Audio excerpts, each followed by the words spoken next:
A very good day to you. I'm Hank Gross, MidHudsonNews.com. It's Wednesday, May 17th. The news today brought to you by the Galleria at Crystal Run. State Supreme Court Justice Sandra Scortino on Tuesday granted Orange County's application for a temporary restraining order, which has stopped New York City Mayor Eric Adams for the time being from sending asylum seekers to the county. New York City should not be establishing a homeless shelter outside of its borders in Orange County. County Executive Stephen Newhouse said, Orange County has always been a beacon for immigrants, and it still is. And the problem in this situation is that New York City is so filled with distrust. If they would have simply put the alarm out to the counties across New York State and said, here's the situation. We have a number of individuals that have come over the border. Hey, by the way, we have documentation on them, and we're helping them get a pathway to citizenship. Newhouse said New York City is a self-proclaimed sanctuary city. Orange County is not. Yesterday was the 136th day of the year, and to date there have been 225 mass shootings around the country. With that horrifying statistic in mind, the Ulster County Legislature last night voted to spend $357,000 to purchase a Bearcat G3 armored vehicle for the sheriff's office. An emotional legislature chairwoman, Tracy Bartels, said that unfortunately that tool is needed to keep police safe while protecting school children and other innocent victims. I cannot in good conscience put our officers in harm's way, sending them to face weapons of war created for the sole purpose of killing human beings without the proper tools. Gun violence is not inevitable, but it is the status quo. We prepare our children by providing armed officers and having them practice active shooter drills. We hope that they will come home safely. In separate votes, lawmakers approved providing a deputy sheriff as a school resource officer in both the Rondout Valley and Onteora school districts. A 53-year-old Monroe man drowned in the Delaware River off Barryville Friday night. His body was located on Sunday afternoon, washed up across the river on the Pennsylvania shoreline in Lackawaxen. Sullivan County Undersheriff Eric Chabot identified the victim as Anthony Lang. An autopsy confirmed he had drowned.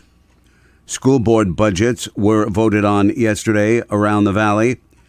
In the enlarged Middletown City School District, the budget passed 632 to 192.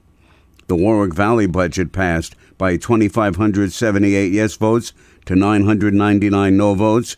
The Washingtonville budget passed 1,372 to 541. And the Newburgh budget passed 1,129 to 417. More news right after this. Find over 100 retailers allowing you to spend hours shopping safely at the Galleria at Crystal Run. Enjoy the big brands and the diverse selection of family-owned stores all in one location. The Galleria at Crystal Run offers dining options for everyone with Fuji 110 Grill, Allen's Mediterranean Grill, and Peru Cuisine. Discover the Mid-Hudson Valley's premier shopping, dining, and entertainment destination, the Galleria at Crystal Run. For more information, follow us on Instagram, Facebook, or visit GalleriaCrystalRun.com. Several dozen individuals, including law enforcement officers, firefighters, EMS, elected officials, and the family of John McKechnie gathered at St. Mary's Cemetery on Monday, Peace Officers Memorial Day, to remember the sacrifice of fallen Port Jervis Department Officer McKechnie and thousands of other officers killed in the line of duty over time. Port Jervis Police Chief William Warden stood beside Officer McKechnie's grave as he noted the dangerous and stressful job law enforcement officers perform daily. How to deal with Ulster County's future solid waste disposal was debated by the county legislature last night as lawmakers voted to oppose a countywide landfill on two specific sites in the town of Plattekill. The county currently trucks its garbage to a landfill in Seneca Falls, which is due to close in 5 years. While lawmakers debated where to site a potential landfill in the county, legislator Kathy Nolan took another approach. I would favor reviving the Green Ulster Sullivan studies and looking at them as a very responsible way to deal with our geology here in Ulster County, and the fact that we have so much land that is already protected lands from New York City and New York State. Other lawmakers suggested looking at the county as a whole, not town by town.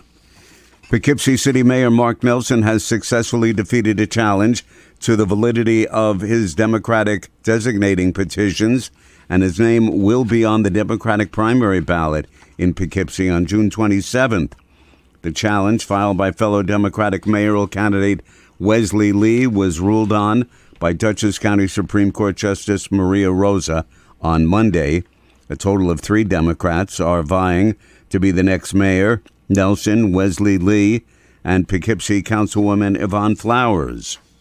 City police in Poughkeepsie have released the identity of the 19-year-old local man who was killed early Saturday morning. Thomas Gallimore Rhodes was found shot in the area of Soldiers Fountain and Market and Montgomery Street shortly after 2 a.m. An autopsy performed yesterday determined the cause of death to be multiple gunshot wounds. A 3-alarm fire heavily damaged a residence at 20 Midland Avenue in the town of Woodbury yesterday. One person was reported to have been injured and cared for by EMS personnel. The blaze, which broke out Tuesday afternoon, sent dense black smoke into the sky as flames shot out the back of the building. The origin of the fire was believed to have been in a detached garage. Several families were left homeless last night as fire damaged 3 apartment buildings in the city of Newburgh, 208, 210, and 212 North Miller Street. I'm Hank Gross, MidHudsonNews.com. The news today brought to you by the Galleria at Crystal Run.